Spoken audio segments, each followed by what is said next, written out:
देवादिदेव महादेव की अनेक स्तुतियां हैं।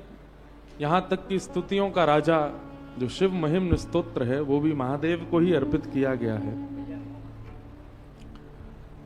इन्हीं स्तुतियों में एक बड़ी प्यारी स्तुति महादेव की है, जिसे निर्वाण शतकम कहते हैं। सब लोग मेरे साथ, अगर आपको याद हो, नहीं तो आप अपने फोन में खोल करके मेरे साथ में गाइए। मनोबुद्ध हंकार चित्तानि नाहं न च श्रोत जिह्वे न च घ्राण नेत्रे न च व्योम भूमेन तेजो न वायु चिदानंद रूपः शिवोऽहं शिवोऽहं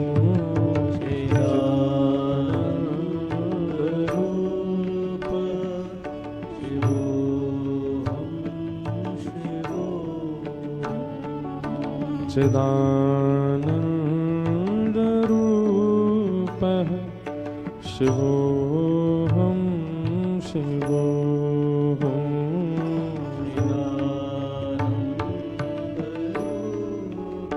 सब लोग गाओ। बंधुओं, जब इन स्तुतियों का गान कथा में करते हैं तो उस समय ऐसा चिंतन किया कीजिए कि मंदम मंदम दिए जले हैं और उन मंदम दियों के मध्य में श्री रामेश्वर भगवान जैसा दर्शन देते हैं वैसे विराज रहे हैं, और उनके सन्मुख आसन लगा करके हम बैठे हैं और महादेव को ही श्रवण करा रहे हैं। न च प्राण संज्ञो न वै पंचवायु न वा सप्तधातु न वा पंचकोशः न वाक्पाणिपादं न चोपस्थपायो चिदानंद रूप शिवोऽहं शिवोऽहं चिदानंद रूप शिवोऽहं। न मे द्वेष रागौ न मे लोभ मोहौ मदो नैव मे नैव मात्सर्य भावः न धर्मो न चार्थो न कामो न मोक्षः चिदानंद रूपः शिवोऽहं शिवोऽहं चिदानंद रूपः शिवोऽहं शिवोऽहं चिदानंद रूपः शिवोऽहं शिवोऽहं।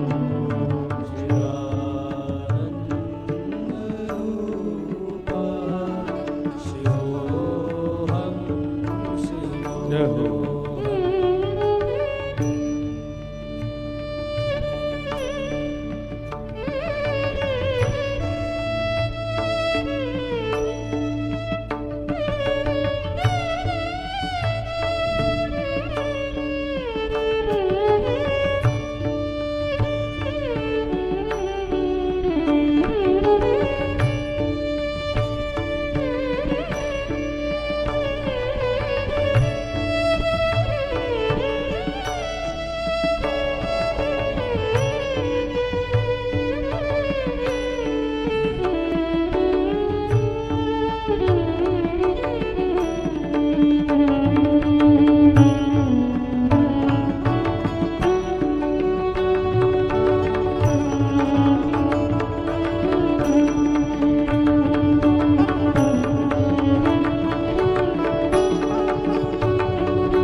न पुण्यं न पापं न सौख्यं न दुःखं न मन्त्रो न तीर्थं न वेदा न यज्ञा अहं भोजनं नैव भोज्यं न भोक्ता चिदानन्दरूपः शिवोऽहं शिवोऽहं चिदानन्दरूपः शिवोऽहं न मृत्यु न शङ्का न मे जाति भेदः पिता नैव मे नैव माता न जन्म न बन्धु न मित्रं गुरुनैव शिष्यं चिदानन्दरूपः शिवोऽहं शिवोऽहं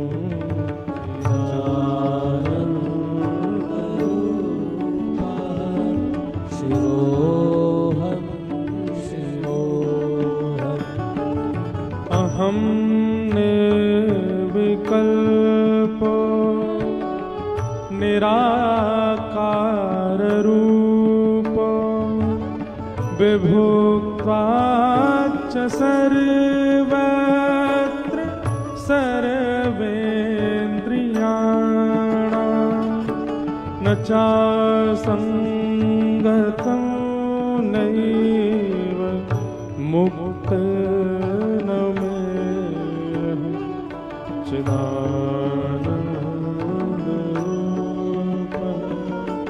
शिवोऽहं शिवोऽहं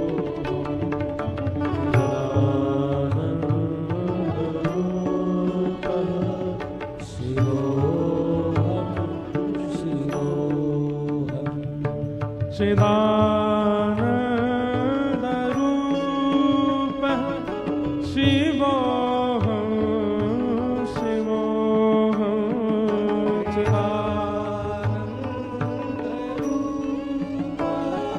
चिदानन्दरूपः शिवोऽहं शिवोऽहं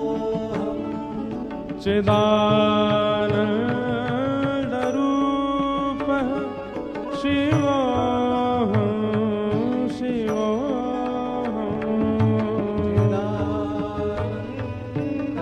जय हो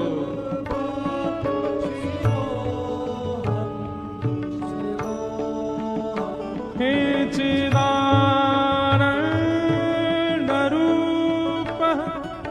शिवोऽहं शिवोऽहं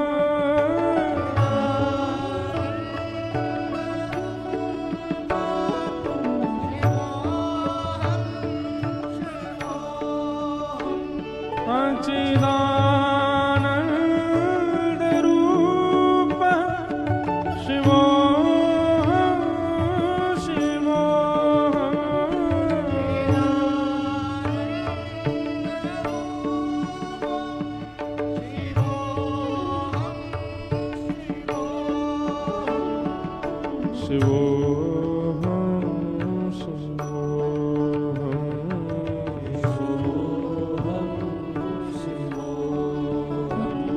शिवोऽहं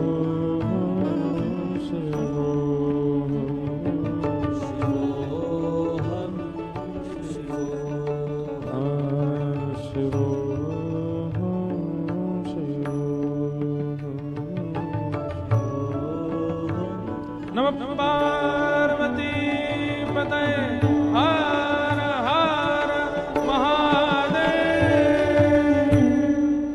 राजा रामचंद्र भगवान की, जगत जननी पराम्बा जगदम्बा श्री जानकी मैया की जय। अनंत बलवंत श्री हनुमान जी महाराज की, भरत लक्ष्मण शत्रुघ्न भैया की, अयोध्या धाम की, कौशल्या मैया की, दशरथ जी महाराज की, उमा पार्वती भगवान की जय, देवादिदेव महादेव शंकर भगवान की, कैलाश धाम की, काशी विश्वनाथ भगवान की, श्री रामेश्वर भगवान की, सेतु बंध तीर्थ की, सब संतन की, सब भक्तन की, सब विप्रन की, गोस्वामी श्री तुलसीदास जी महाराज की,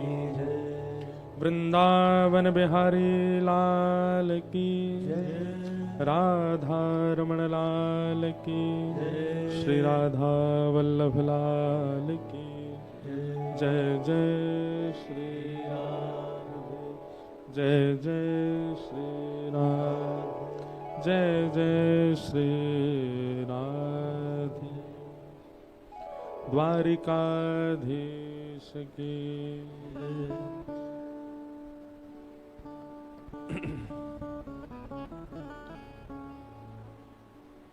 परम मंगल में प्रात प्रखलेश्वर,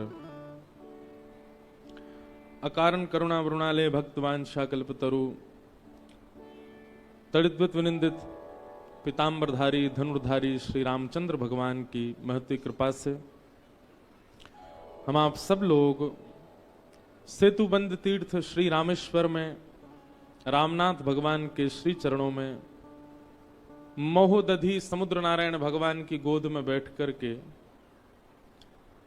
श्री रामचरित्र मानस और मानस में भी श्री बालकांड का मंगल भाव श्रवण कर रहे हैं। ये हमारा परम सौभाग्य है। हमारे पाठक परिवार श्री अवधेश जी, उनके पुत्र एवं उनका समस्त परिवार, सबका ये सत्संकल्प जिसका लाभ हम आप सबको मिल रहा है। हमारे मानस के गुरुदेव भगवान श्री महादेव के मंगल भाव मंगल स्वरूप में हम आप सब बैठ करके यह आनंद ले रहे हैं। यह हमारा परम सौभाग्य है।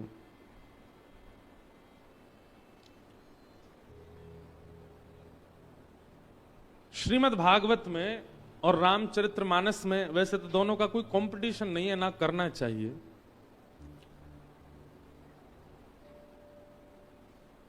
काफी,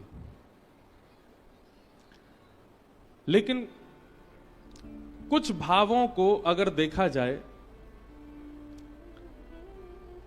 गोस्वामी तुलसीदास जी महाराज इतना विस्तृत वंदना प्रकरण रखते हैं मानस जी में। सबको प्रणाम कर रहे हैं, संतों को प्रणाम कर रहे हैं, महादेव को प्रणाम कर रहे हैं, नारायण को प्रणाम कर रहे हैं, देवियों को प्रणाम कर रहे हैं, नगरवासियों को प्रणाम कर रहे हैं, कवियों को प्रणाम कर रहे हैं, होने वाले कवियों को प्रणाम कर रहे हैं, बीते हुए कवियों को प्रणाम कर रहे हैं, सज्जनों को दुर्जनों को प्रणाम कर रहे हैं, सबको प्रणाम कर रहे हैं। वंदना प्रकरण इतना बड़ा गोस्वामी तुलसीदास जी महाराज कह रहे हैं। हमारी श्रीमद् भागवत जी में वंदना का केवल एक श्लोक है। भागवत जी का जो सबसे पहला श्लोक है, जन्माद्यस्य यतोऽन्वयादितरतश्चार्थे सुविज्ञस्वराट् तेने ब्रह्म हृदय आदि कवये मुह्यन्ति यत्सूरयः तेजो वारि मृदाम यथा विनिमयो यत्र त्रिसर्गो मृषा धाम्ना स्वेन सदा निरस्तक्वकं सत्यम परम धीमहि। बस भागवत जी में केवल वंदना का एक श्लोक है, प्रणाम का एक श्लोक है, परम धीमहि। और उसमें भी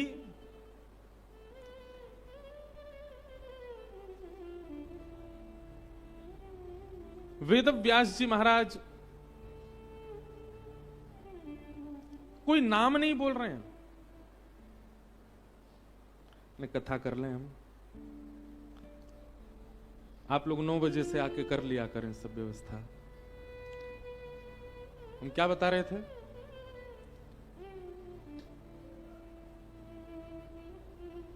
हाँ, तो व्यास जी श्रीमद् भागवत में एक मंगलाचरण कहते हैं, और उस एक मंगलाचरण में भी कोई नाम नहीं बोलते।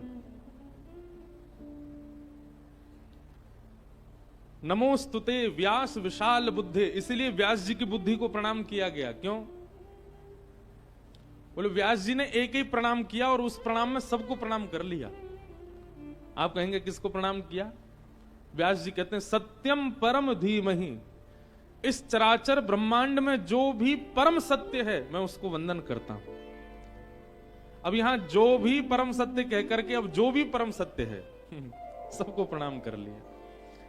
अगर कोई देवता अपने आप को परम सत्य मानता है तो उसको वंदन, कोई मानव अपने आप को परम सत्य मानता है तो उसको वंदन, कोई जीव अपने आप को परम सत्य मानता है तो उसको वंदन। सबको परम सत्य मान करके मैं वंदन करता हूं। परंतु हमारे गोस्वामी तुलसीदास जी महाराज वो वंदना प्रकरण इतना बड़ा क्यों कर रहे हैं? दो भाव हैं। व्यास जी जो हैं वो स्वयं भगवान के अवतार, उनको गरज नहीं पड़ी है सबको प्रणाम करने की। व्यास जी महाराज तो कह रहे हैं कि हम जो लिख रहे हैं वो निश्चित है कि भगवत वाणी है, स्वयं व्यास ही लिख रहे हैं, व्यास वाणी है।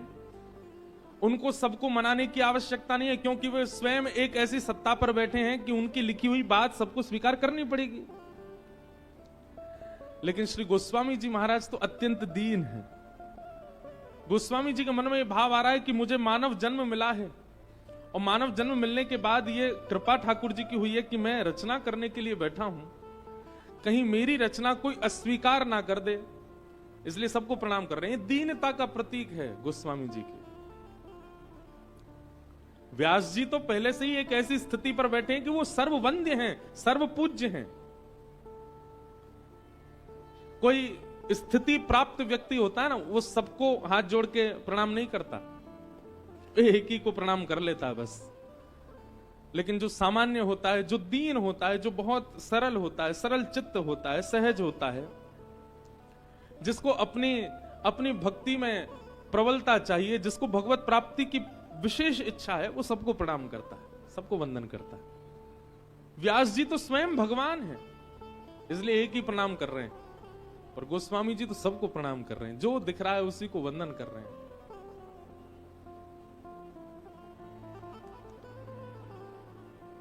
नाना भांति राम अवतारा, नाना भांति राम अवतारा। सबको प्रणाम करने के बाद अब बाल कांड में श्री गोस्वामी जी महाराज कथा की ओर प्रवेश कर रहे हैं। नाना भांति राम अवतारा, नाना भांति राम अवतारा। रामायण सतकोटि अपारा,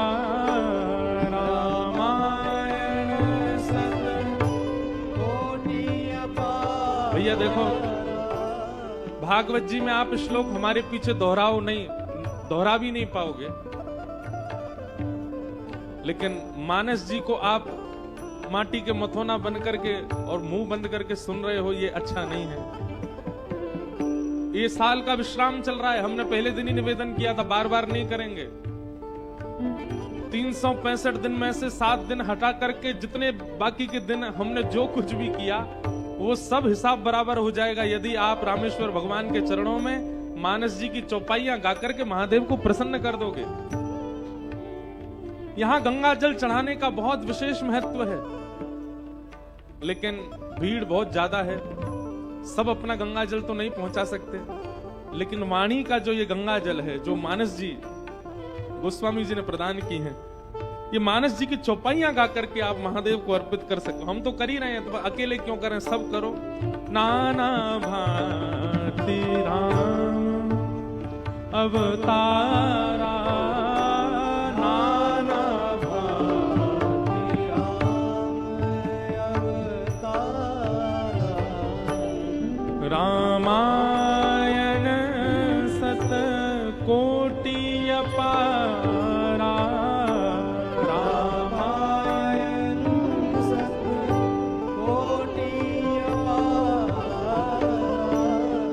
कलप भेद हरि चरित सुहाए, कलप भेद हरि चरित सुहाए, कलप भेद हरि चरित सुहाए, कलप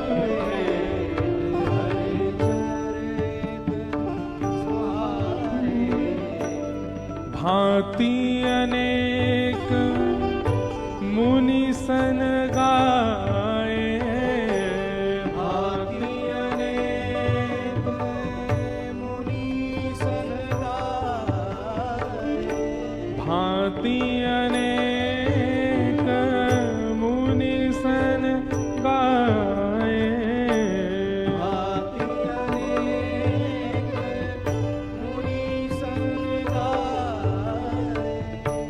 सादर से वही नाई अब माथा, सादर से वही नाई अब माथा। गोस्वामी जी अपने वंदना प्रकरण में अब अंतिम प्रणाम कर रहे हैं सबको।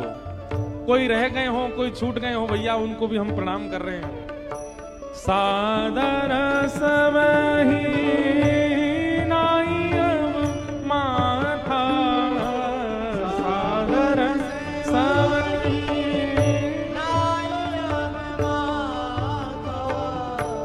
वर्णौ विशद राम गुण गाथा, वर्णौ विशद राम गुण गाथा, नाना भांति राम अवतारा, नाना भांति राम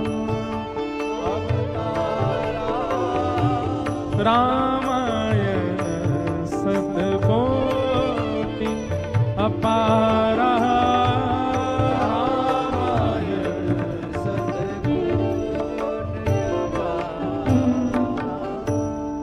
नाना भांति राम अवतारा। गोस्वामी जी कह रहे हैं अनेक प्रकार से श्री राम जी के प्रकरण को सुनाया जाता है। प्रभु श्री राम के अवतार की कई कथाएं बताई जा रही हैं। क्यों? क्योंकि रामायण सतकोटि अपारा, एक रामायण नहीं। एक बात बताएं हम आपको,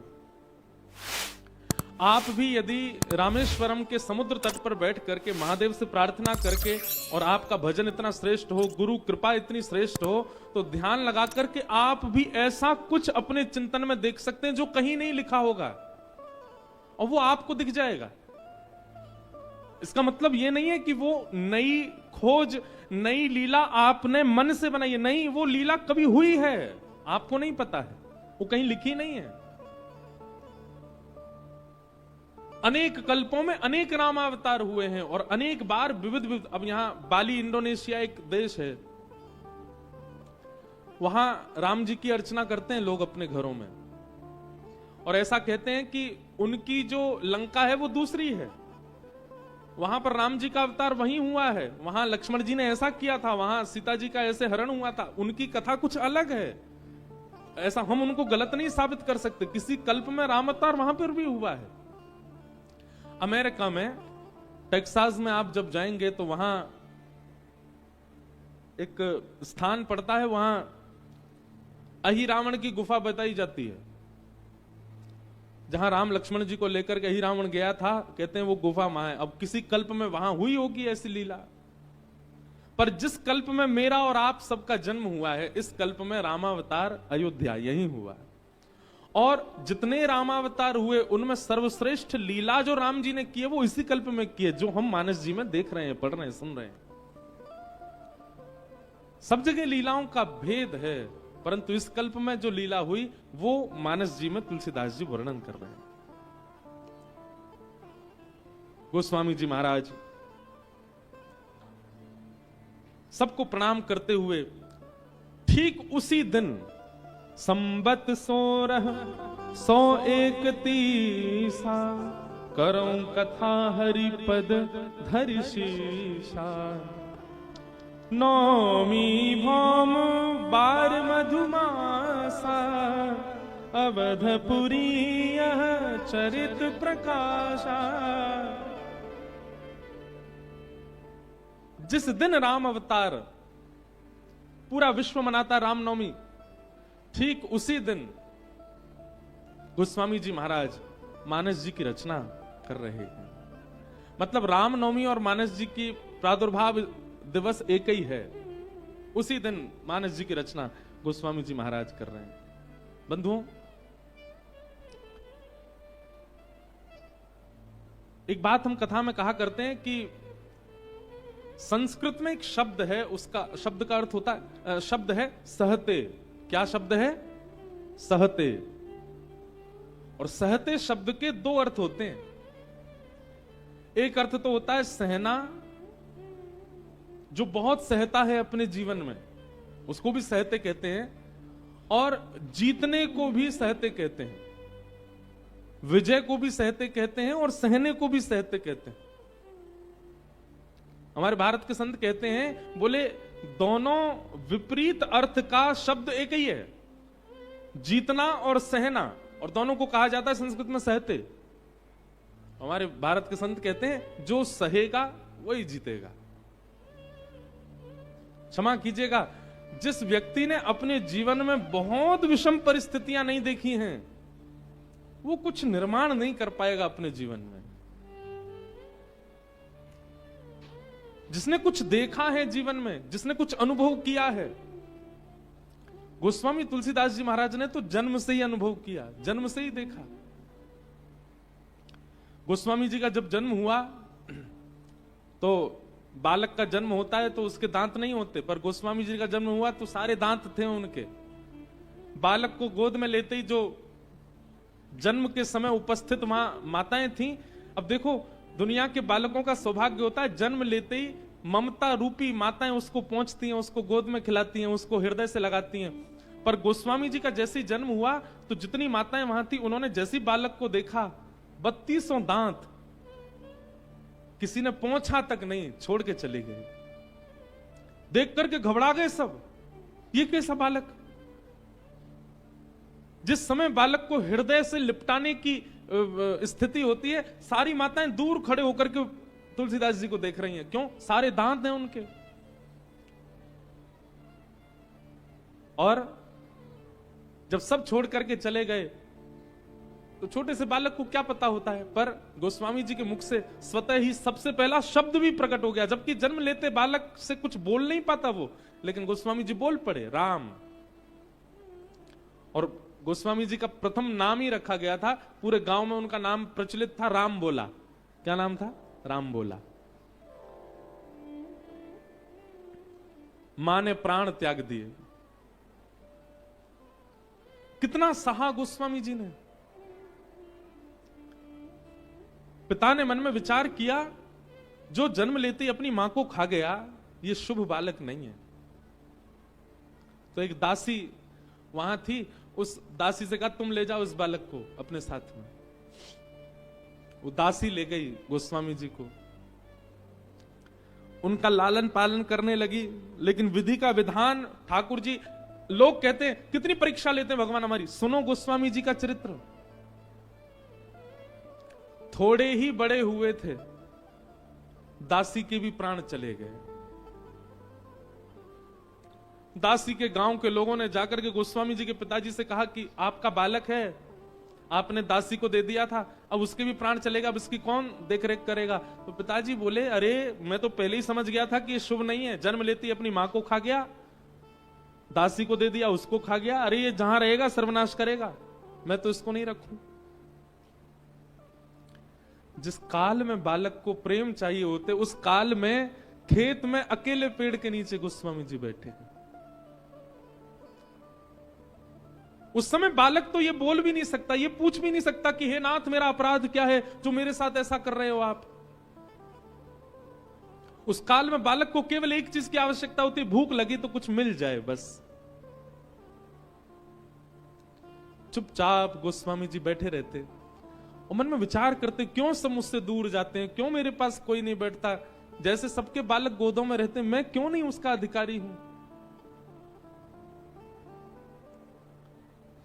और जिसके कोई नहीं होते उसको फिर हमारे महादेव अपनाते हैं।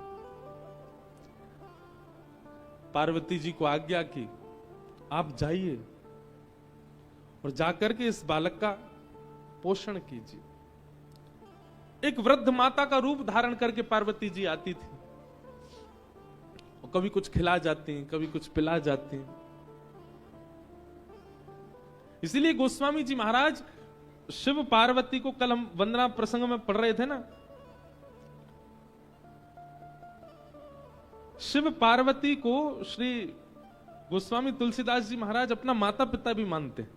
क्यों? बोले मुझे तो सबने छोड़ दिया था, लेकिन इन्होंने ही मेरा लालन पालन किया, इन्होंने ही मुझको। गुरु पित मात महेश भवानी, गुरु पित मात महेश भवानी, प्रणवउ दीन बंधु दिन दानी, प्रणवउ दीन बंधु दिन दानी, गुरु पित मात महेश भवानी, गुरु पित मात महेश भवानी। गोस्वामी जी के माता पिता हैं महादेव और पार्वती। कल जब मैं दर्शन करने गया, कल हमको पता था कि हमको आज दर्शन होंगे। क्यों? क्योंकि कल गणेश जी की खूब वंदना गा के गए ना हम यहाँ पे। सीधे स्वामी को मत मनाओ, जो आसपास के गण हैं उनको रिझाओ, तो स्वामी अपने आप प्रसन्न हो जाते हैं।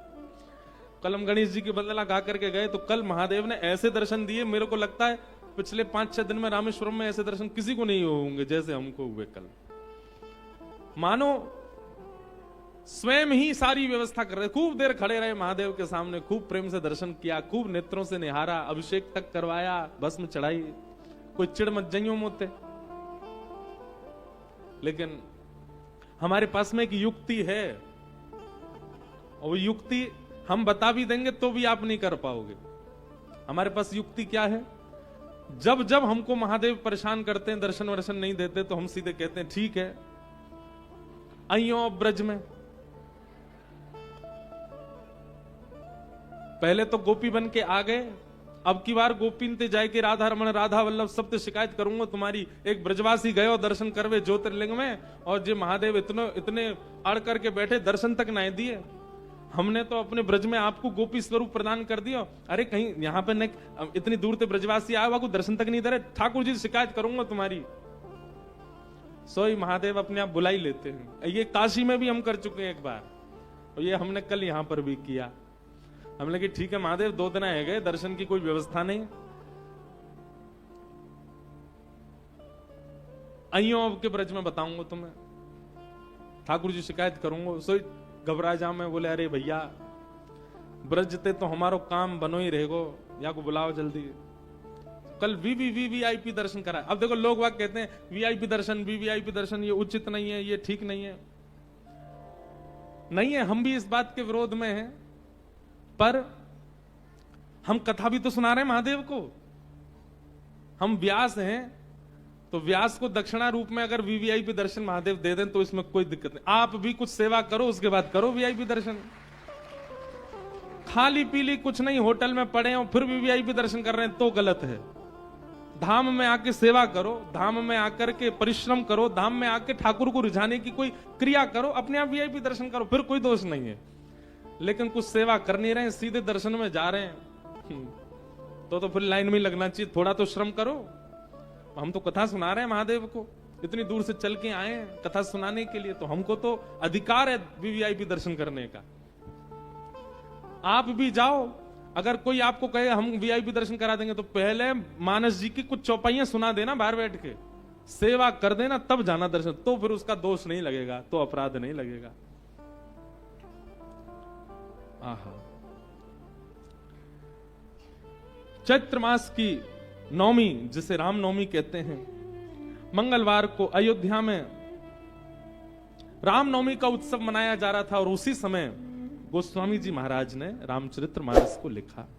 बोलो राजा रामचंद्र भगवान। इसका मतलब मानस कोई पोथी नहीं, कोई ग्रंथ नहीं, कोई किताब नहीं, कोई लिपिबद्ध नहीं, साक्षात राम जी ही हैं।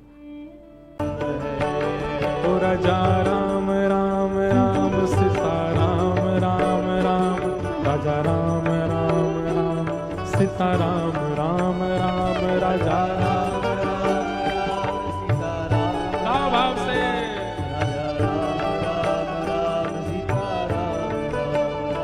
राजा राम राम राम, राजा राम राम राम, राजा राम राम राम सीता राम राम राम, राजा राम राम राम सीता राम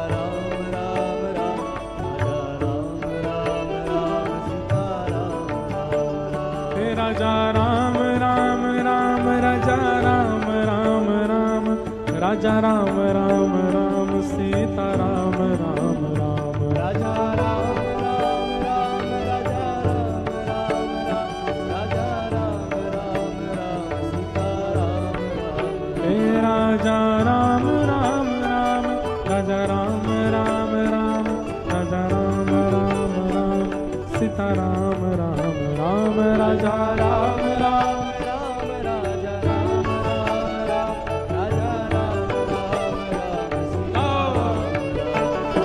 राजा राम राम राम, राजा राम राम राम, राजा राम राम राम सीता राम राम राम, राजा राम राम राम, राजा राम राम राम, राजा राम राम राम सीता राम राम, राजा राम राम राम, राजा राम राम राम, राजा राम राम राम सीता राम राम राम, राजा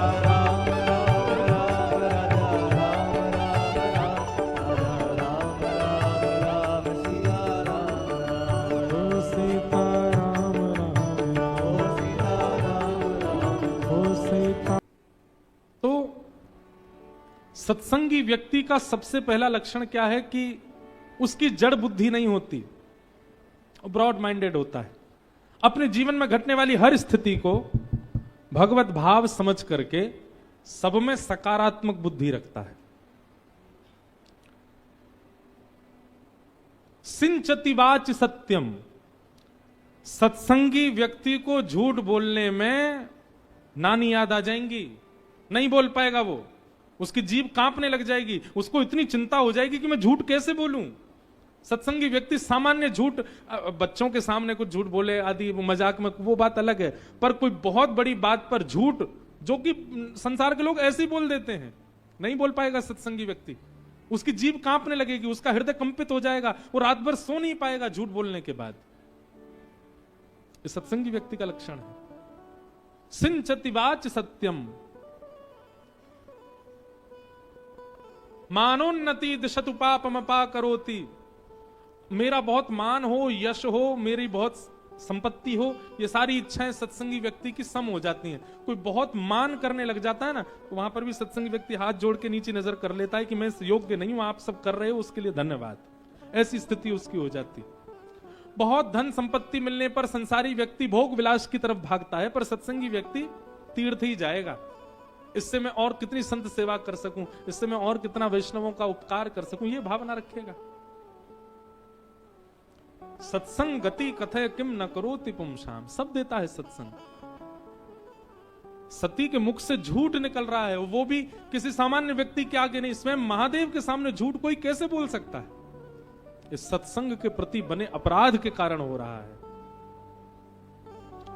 कछु न परीक्षा लीन गुसाई, कीन प्रणाम तुम्हारी नाई।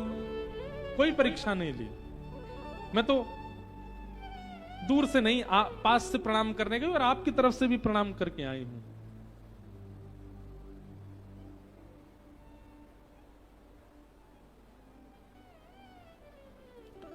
जैसे झूठ बोला। अच्छा एक बात बोलें, असत्य शब्द जो होते हैं ना, उनका स्वर अलग होता है।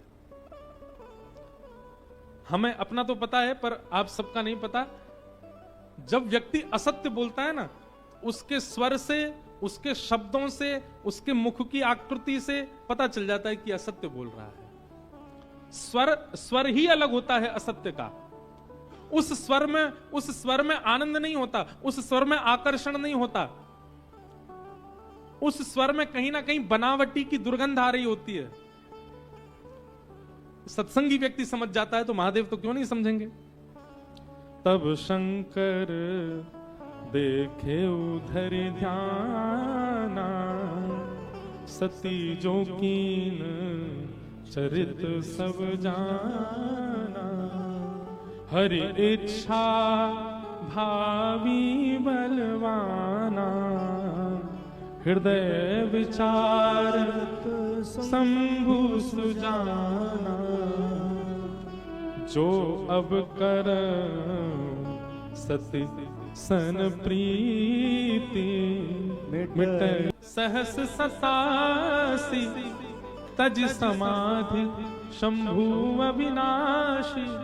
राम नाम शिव सुमिरन लागे, जाने सती जगपति जागे।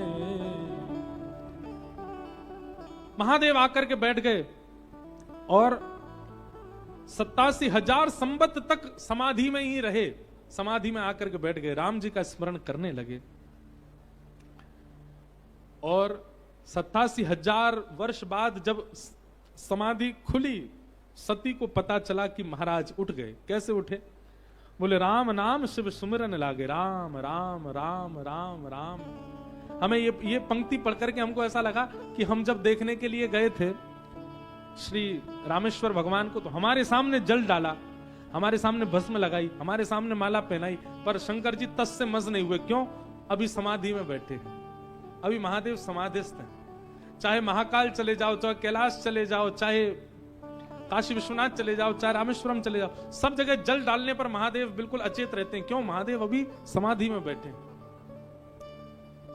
और जिस दिन आपके स्वप्न में, आपके चलते फिरते मनस्थ में, आपके कानों में अपने आप राम राम राम राम राम राम राम राम गुंजायमान होने लग जाए, समझ जाना कि महादेव की समाधि अब खुल गई है। श्री रामेश्वर भगवान के सामने जाकर के,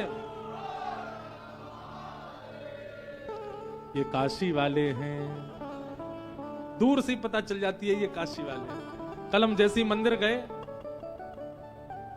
4 लोग कोने खड़े, उन्होंने जैसी कहा हरा हरा, सौरभ भैया बोले ये काशी वाले हैं। हाँ, ये काशी वाले। देखो मीराबाई कहती हैं ये भी हमारी बहुत बड़ी योग्यता, कि हमारी पहचान हमारे व्यापार से नहीं, हमारी पहचान हमारे कर्म से नहीं, हमारी पहचान हमारी जात से नहीं, हमारी पहचान हमारे रूप से नहीं, हमारी पहचान हमारे इष्ट से है। ये हमारे जीवन की सबसे बड़ी योग्यता, हमारी पहचान हमारे इष्ट से हो। तो क्या बता रहा था मैं? हाँ, वास्तव में जगा हुआ कौन है, जागृत कौन है? जिसके मुख से राम नाम निकल रहा है, वही जगा हुआ है। वो अभी भी सो ही रहा है जिसके मुख से राम नाम उच्चरित नहीं हो रहा। यह भी इस एक पंक्ति का एक भाव ले सकते हैं। जिसके जिह्वा पर राम नहीं, जिसके मन में राम नहीं, जिसकी वाणी में राम नहीं, वो सो ही रहा है अभी भी। क्योंकि राम नाम शिव सुमिरन लागे, जाने सती जगतपति जागे। कोई व्यक्ति जागृत अवस्था में है, ये तभी मानो जब उसके मुख से राम निकलता हो। अगर वो राम नहीं बोलता है तो देखो, अब देखो ये अपने आप कड़ी जुड़ गई। जब शव यात्रा जाती है ना, जितने भी जगे हुए होते वो क्या बोलते हैं? राम नाम सत्य है। लेकिन जो अर्थी पर लेटा वो नहीं बोलता। इससे ये बात प्रमाणित होती है कि जागा वही जिसके मुख से राम नाम निकला है, वो अचेत है, वो सोया हुआ है जिसके मुख से राम नाम उच्चरित नहीं हो रहा, उद्धरित नहीं हो रहा। इसलिए भैया नित्य राम कहा करो। महादेव सतत जपत। एक बात हम आपकी थोड़ी करेक्ट करना चाहते हैं। दुनिया के लोग मंदिर में जाते हैं, रामेश्वर भगवान के सामने कहते हैं ओम नमः शिवाय, ओम नमः शिवाय, ओम नमः शिवाय, ध्याय नित्यम महेशम रचित किरणभम चारु चंद्रावतम सम। नहीं, कल हमारे पंडित जी भी महादेव के सामने खड़े, लिंग थाप विधिवत करी पूजा, शिव समान मोहि प्रिय नहीं दूजा। ये सब बातें महादेव के सामने नहीं कहनी है। ये ओम नमः शिवाय का उच्चारण महादेव के सामने नहीं करना है। जब किसी रामालय में जाओ, किसी राम मंदिर में जाओ, वहां जाकर के एक बार धीमे से कहो ओम नमः शिवाय, तो महादेव प्रसन्न हो जाए। ओहो, राम जी प्रसन्न हो जाएंगे, मेरे महादेव का नाम उच्चारण कर रहा है। हनुमान जी के सन्मुख जाके राम राम कहो, सीता जी के सन्मुख जाके राम राम कहो, श्री बांके बिहारी मंदिर में जाके श्री राधा कहो, श्री किशोरी जी के सामने जाके कृष्ण मनोहारिणी कहो। विपरीत प्रेम का प्रसंग सामने सुनाना चाहिए, तब इष्ट प्रसन्न होते हैं। अब आप महादेव के सामने जाकर के कह रहे ओम नमः शिवाय, ओम नमः शिवाय, ओम नमः शिवाय। महादेव थोड़ी बहुत नेत्र खुले भी होंगे तो उनको बंद और कर लेते होंगे, मेरो ही नाम मोइए सुना रहे हैं। पर महादेव के सामने जाकर के कोई कहे महादेव सतत जपत मंत्र राम नाम,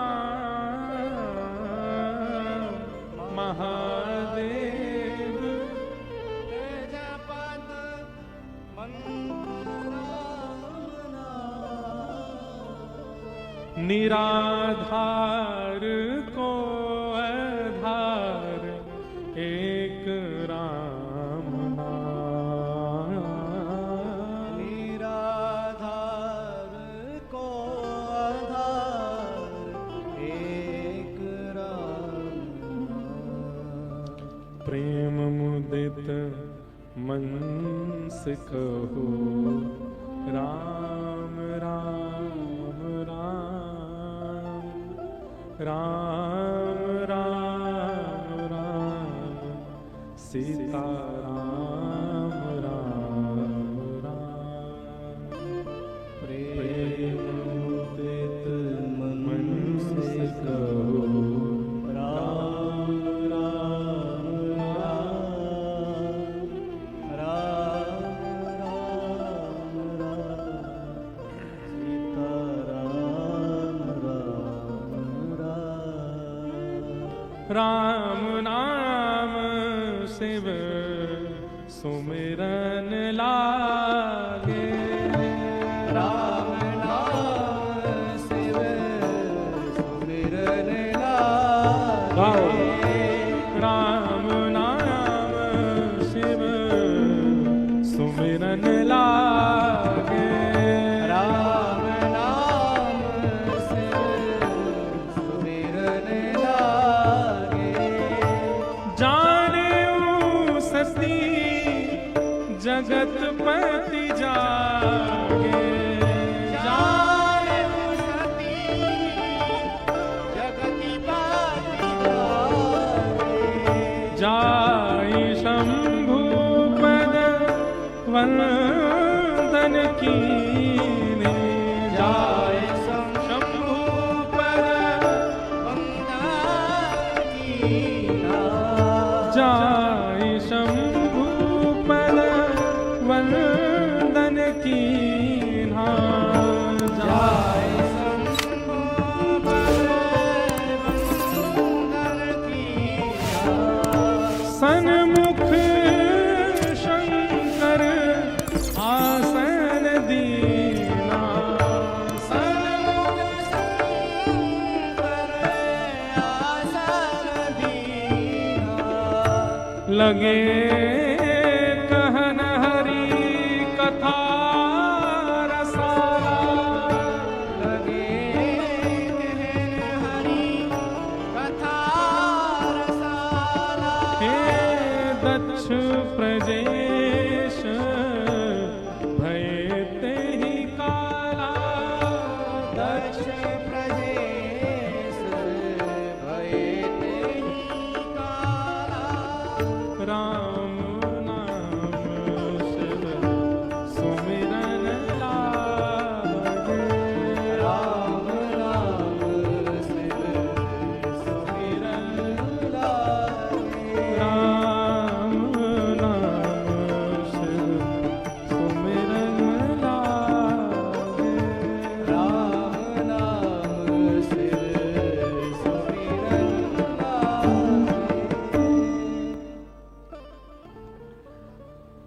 राम नाम शिव सुमिरन लागे, जानेऊ सती जगतपति जागे। वो ही जागृत अवस्था में है जिसके मुख से राम नाम निकलता हो। जो राम उच्चारण नहीं करता, जो राम उद्धृत नहीं करता, वो जीवित अवस्था में है ही नहीं है। इसलिए राम, हमें लगता है हम जीवित हैं, हमें लगता है 8 अरब कितनी जनसंख्या बताई जाती है पूरे विश्व की, पर वास्तव में देखा जाए तो जीवित हनुमान जी हैं। इसलिए उनको चिरजीवी कहा जाता है। वो चिरजीवी क्यों है, वो चिरंजीवी क्यों है? क्योंकि राम उच्चारण करते हैं, राम राम बोलते हैं। जीवित हम नहीं है, हमें जड़ भाव में दिखने वाले रामेश्वर जीवित हैं। क्यों? उन पर जल डालने पर उनको कंपन का भी अनुभव नहीं होता। क्यों? क्योंकि इतने लीन हो चुके हैं राम नाम में। वही जागृत है जो राम कहे। और देखो कितनी बातें जुड़ती चली जाती हैं। बालकन ने शांत कर लियो माताओं, ये नेक देख लियो, नेक है जाए बस, परम विश्राम कर ही रहे। कितनी छोटी छोटी बातें यहां पर सीखने को मिल रही हैं। जागृत वही है जो राम नाम कहता है, एक बात। दूसरी बात यहां कहते हैं कि जानेऊ सती जगतपति जागे। अब महादेव जगे हैं, हम जगते ही क्या करते हैं?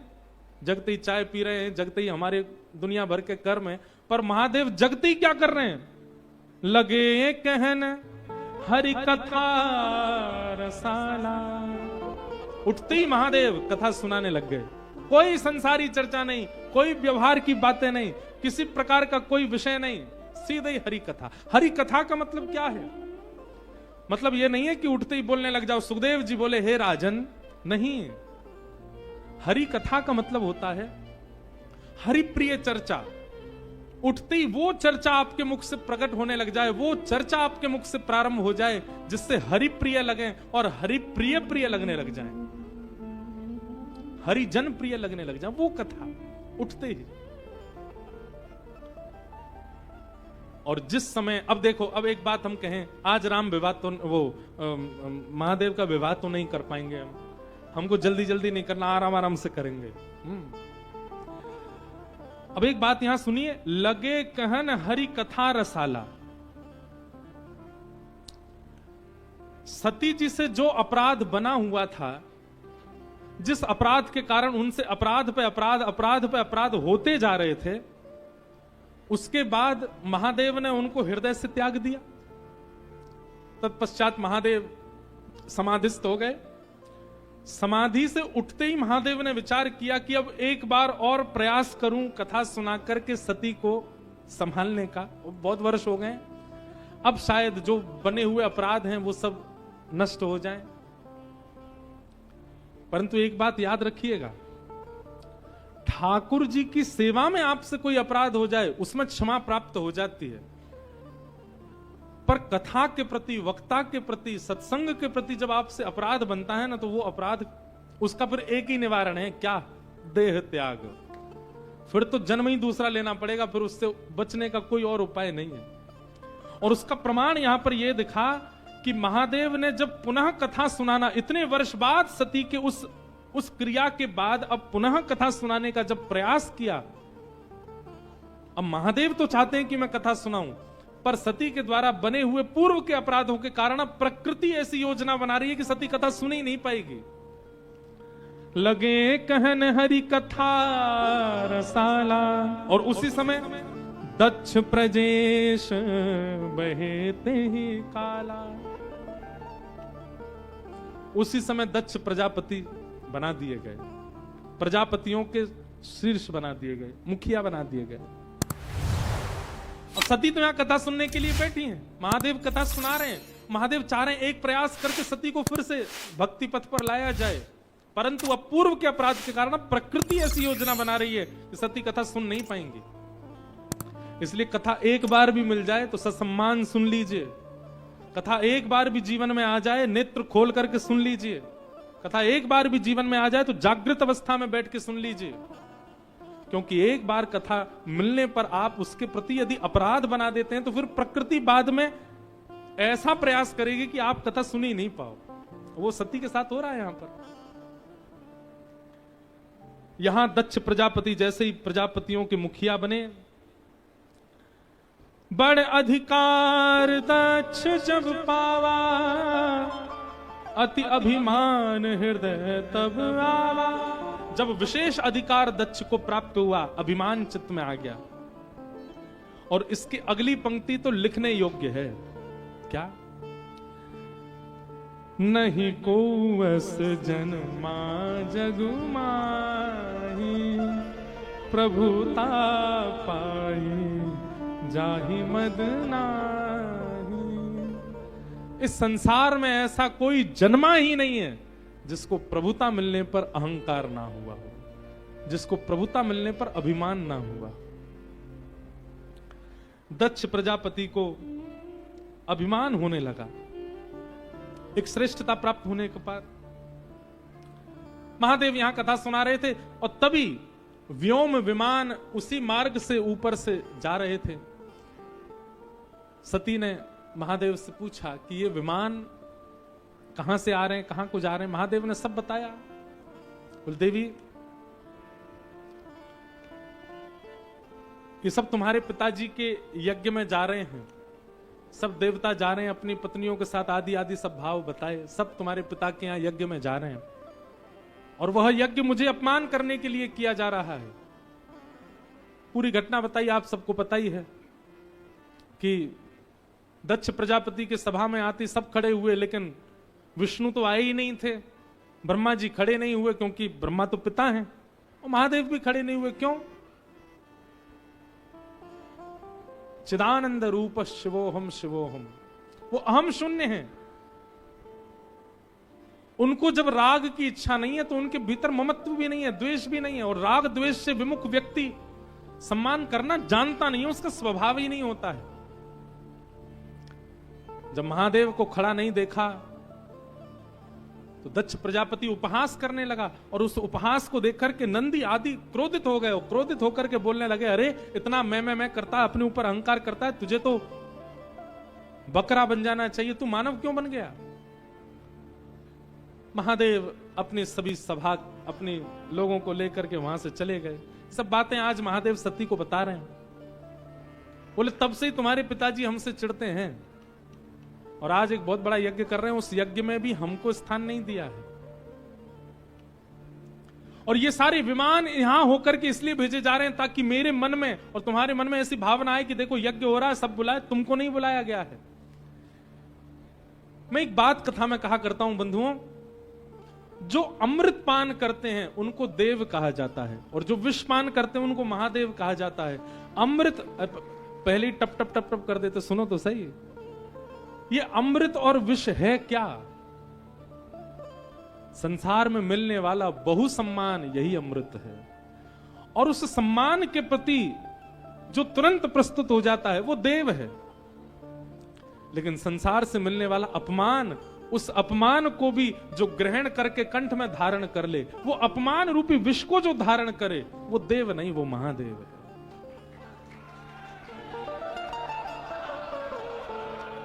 ये महादेव है। उनको सम्मान की अति इच्छा नहीं, लेकिन सती बोली, यद्यपि मित्र प्रभु पित गुरु गेहा, जाइए बिनु बोले हूं न संदेहा। पिता के घर, मित्र के घर, गुरु के घर निमंत्रण की आवश्यकता नहीं होनी चाहिए, ऐसे ही चले जाना चाहिए। दक्ष हमारे पिता हैं, हम क्यों नहीं जा सकते? भगवान बोले देखो, पिता के घर, गुरु के घर, मित्र के घर बिना निमंत्रण के जाना चाहिए, पर याद रहे आपको पता है कि आपके पहुंचने से वहां कलेश हो जाएगा तो नहीं जाना चाहिए। आपको पता है कि आपकी उपस्थिति से वहां काम बिगड़ेंगे तो फिर जबरदस्ती इस चौपाई को गा करके जाना नहीं चाहिए वहां पर। कई बार गुरु के यहां उपस्थित होना अनावश्यक है तो मत जाओ। मित्र के यहां जाने से पता है झगड़ा हो जाएगा तो मत जाओ। पिता के यहां जाने से भी कुछ ऐसा अनीत हो जाएगा तो नहीं जाना चाहिए। पर सती को अब कौन समझाए? बंधुओं, सती की बात सुनकर के भगवान बोले, भांति अनेक शंभु समझावा, भावी वश न ज्ञान और आवा। भाव के वश कोई ज्ञान आता नहीं है चित्त में। महादेव ने खूब समझाया, लेकिन सती बोली, नहीं, मैं जाऊंगी, मैं जाकर के पिता को समझाऊंगी, क्या पता मेरी बात सुनकर के वे आपके प्रति आनंदित हो जाएं, शायद सुलह हो जाए। महादेव सब जानते हैं कि अब बात बनने वाली नहीं है और सती को भी समझाने से कोई काम बनेगा नहीं। महादेव ने स्वयं ही सती जी के सारे कपड़े आदि लिए, गणों को कहा, आप संग जाओ सती के, आप जाओ, मैं यही हूं। बंधुओं, अब एक बात कह के हम कथा विश्राम करेंगे। अभी हम थोड़ी देर पहले एक बात सुन रहे थे कि कीन कवन पन कहो कृपाला, सत्य धाम प्रभु दीन दयाला।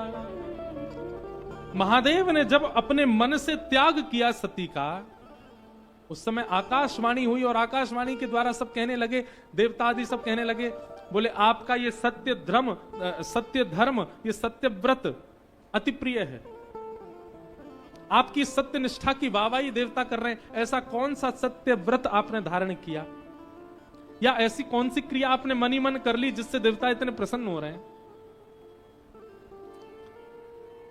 ये संपूर्ण सती चरित्र जो हम सुन रहे थे, ये सब पूर्व से ही नियोजित था और सती के द्वारा ही नियोजित था।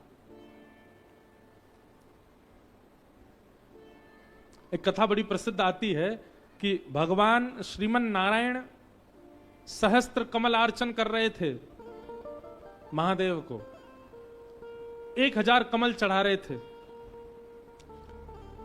1000 पूरे होने में 2-4 ही बचे थे, तभी महादेव ने एक लीला की, एक कमल उसमें से अंतर ध्यान कर दिया। 999 कमल चढ़े, और जैसे ही 999 कमल चढ़े तो भगवान श्रीमन नारायण इतने व्याकुल हो गए, बोले मेरी अर्चना अधूरी रह जाएगी, 1000 कमल चढ़ाने और ये 999 ही रह गए, अब क्या करें, एक कमल कहां से लाए जाए, अर्चना तो पूरी करनी है। तभी ठाकुर जी क्या करने लगे, भगवान ने मन में विचार किया कि मेरे पूरे अंग को कमल कहा जाता है, मेरे नेत्र कमल हैं, हस्त कमल हैं, चरण कमल है, मेरा पूरा वपुः कमल है। तुरंत ठाकुर जी अपना नेत्र चढ़ाने लगे। महादेव प्रकट हो गए, बोले भगवान ये क्या कर रहे हैं? बोले मेरी कमलार्चन में एक कमल कम पड़ रहा है। अब भक्त जन वेद जन सब मेरे पूरे सर्वांगीण अंग को कमल बताते हैं, तो मैंने विचार किया कि हाथ चढ़ा दूंगा, हाथ भी कमल हैं, तो फिर अर्चना कैसे करूंगा, चरण चढ़ा दूंगा तो प्रदक्षिणा कैसे करूंगा, किसी अन्य भाव को चढ़ा दूंगा तो फिर सेवा में कोई ना कोई त्रुटि हो जाएगी। लेकिन नेत्र 2 हैं, इन 2 में से एक नेत्र यदि आपके चरणों में अर्पित कर दिया जाए तो नेत्र कमल के रूप हैं वेदों की माने तो एक कमल पूर्ण हो जाएगा और मेरी जो अर्चना है वो पूर्ण हो जाएगी। जैसे ये बात भगवान ने कही, देवता वहीं प्रकट हो गए, गंधर्व डुमडुमियां बजाने लगे, आकाश मार्ग में सब देवता जय जयकार करने लगे और सब कहने लगे महादेव के प्रति नारायण की जैसी भक्ति है, ऐसी भक्ति किसी की नहीं हो सकती। भगवान की भक्ति का सब लोग प्रशंसा करने लगे, भगवान की भक्ति की जय जयकार करने लगे। क्यों? क्योंकि भगवान महादेव की भक्ति में अपने अंग को चढ़ाने के लिए तैयार हो गए। महादेव उस दिन प्रसन्न नहीं थे, सब प्रसन्न हैं पर महादेव प्रसन्न नहीं है। क्यों? उनके मन में एक प्रतिस्पर्धा का भाव आ गया, बोले ठाकुर जी मुझसे आगे निकल गए भक्ति में, ये मेरे इतने बड़े भक्त हो गए और मैं पीछे रह गया। बात तो तब बनती जब देवता इस बात पर भी प्रसन्नता जाहिर करते कि मैं भी इनका बहुत बड़ा भक्त हूं, मुझसे बड़ा भक्त कोई नहीं है। ये बात यदि कहते तो मेरे मन को शांति मिलती, परंतु ठाकुर जी मुझसे आगे निकल गए, मैं पीछे रह गया भक्ति में। ये एक प्रेम भरी प्रतिस्पर्धा आ गई महादेव के मन में। अब महादेव शांति रहते हैं, वैसे भी शांत रहते हैं, पर बहुत ही शांत हो गए, प्रशांत हो गए, कुछ बोलते नहीं, कुछ कहते नहीं, कभी हंसते नहीं, कभी कुछ करते नहीं, बस नेत्रों से अविरल अश्रुधार गिरती रहती है, भाव निमग्न सती इस रूप को देखती थी। सती ने कई बार प्रयास किया महादेव से पूछने का, पर महादेव अपना क्षोभ कैसे बताएं सती को। तब एक दिन सती को यह देखा नहीं गया कि महादेव इतने विरह में रहते हैं। तुरंत नारायण के पास गई, बोले देखिए ये तो विश्वव्यापक बात है कि महादेव के सबसे बड़े उपासक आप हैं, देवताओं ने भी आपकी इस बात पर मोहर की। मैं आपसे पूछना चाहती हूं, मेरे प्राणनाथ आजकल बहुत उदास रहते हैं, बहुत विरह में रहते हैं, बहुत शांत रहते हैं, प्रशांत रहते हैं, इसके पीछे कारण क्या है? ठाकुर जी बोले और कोई कारण नहीं है, जब से देवताओं ने हमको सबसे बड़ा भक्त बता दिया, क्योंकि हमने अपना अंग ही अर्पित कर दिया उनके चरणों में, तब से महादेव के मन में यह बात आ गई है कि हम ज्यादा बड़े भक्त हो गए और वो छोटे रह गए हमसे। उनको इस बात का कष्ट है कि मैं बड़ा भक्त क्यों बन गया, वो क्यों नहीं बने, मुझसे श्रेष्ठ भक्त वो बन जाएं। इसकी पीड़ा में वो रहते हैं। अब मैं तो नेत्र अर्पित कर चुका हूं, महादेव मन में विचार करते हैं अंग अर्पित करूंगा तो देखी दिखाई बात मानी जाएगी कि ओहो नारायण ने किया तो उनकी देखा देखी इन्होंने भी कर दिया। अपनी प्रिय कौन सी वस्तु अर्पित करूं, इसी चिंता में वो रहते हैं।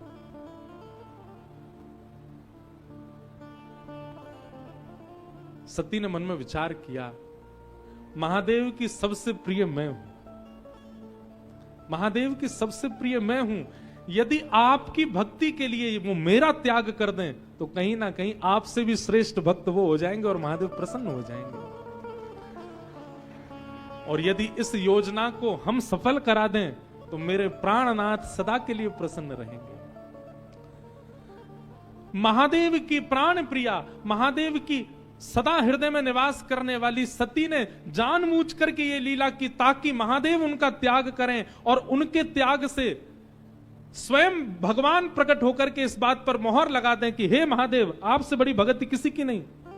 चलत गगन भय गिरा सुहाई, जय महेश भली भगति दृढ़ाई।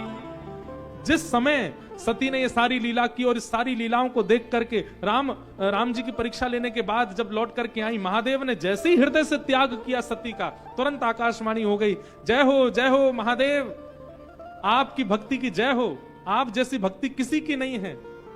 क्यों? क्योंकि आपने अत्यंत, बोले आपसे पहले टॉप 1 लेवल पर साक्षात नारायण चल रहे थे, क्योंकि उन्होंने अपने अंग का त्याग किया अपने इष्ट के लिए। परंतु आज ठाकुर जी को भी एक कदम नीचे छोड़ करके आप उनसे भी ऊपर निकल गए। क्यों? आपने तो अपनी प्राण प्यारी सती का त्याग कर दिया ठाकुर जी की भक्ति के लिए। और ये महादेव ने किया नहीं है, सती ने करवाया है ताकि महादेव प्रसन्न हो जाए। तो संपूर्ण सती जो यहां पर लीला हुई है, ये केवल महादेव की प्रसन्नता के लिए सती ने किया। बोलो नमः पार्वती पतये हर हर महादेव। ऐसे महादेव को हम बारंबार प्रणाम करते हैं, वंदन करते हैं, सती मैया को प्रणाम करते हैं। बहुत सुंदर धारा चल रही है मानस जी की, हमको तो बहुत आनंद आ रहा है कहने सुनने में। हमारा तो मन ही नहीं होता कथा विश्राम करने का, हमारा मन ही नहीं हो रहा, भूख लगी नहीं रही, प्यास लगी नहीं रही, हमें तो ये चल रहा बस चलती रहे कथा, ऐसे सुनाते रहे। और हम सत्य बताएं, आज महादेव, कल तक हम राम जी की थोड़ी थोड़ी बात कर रहे थे तो ऐसा भाव आता था महादेव सामने बैठे हैं, पर आज महादेव की लीला सुना रहे थे तो ऐसा लगा साक्षात रघुनाथ जी सामने बैठे हैं, वही बैठ करके श्रवण कर रहे हैं। खूब आनंद मिल रहा है, खूब रस मिल रहा है। कोई त्रुटि बन नहीं हो तो हमें क्षमा करियो, लेकिन ये हम अपने लिए कह रहे हैं। स्वांत सुखाय तुलसी रघुनाथ, हम यहाँ रामेश्वरम में कथा आपके लिए कर ही नहीं रहे, हम अपने लिए कर रहे हैं, हम अपने आप को सुना रहे हैं, हमको बहुत सुख मिल रहा है। आज अभिषेक जी भी आए हैं कथा में, कथा को विश्राम देंगे और फिर आपके भी कुछ प्रवचनामृत श्रवण करके फिर मानस जी की आरती गा के कथा को विश्राम देंगे। हरि का भजन करो, हरि है हमारा, हरि का भजन करो, हरि है हमारा, हरि का भजन करो, हरि है हमारा, हरि का भजन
ओम नमः शिवाय ओम नमः शिवाय ओम नमः शिवाय ओम नमः शिवाय ओम रामेश्वराय शिव रामेश्वराय ओम रामेश्वराय शिव रामेश्वराय ओ काशी विश्वेश्वर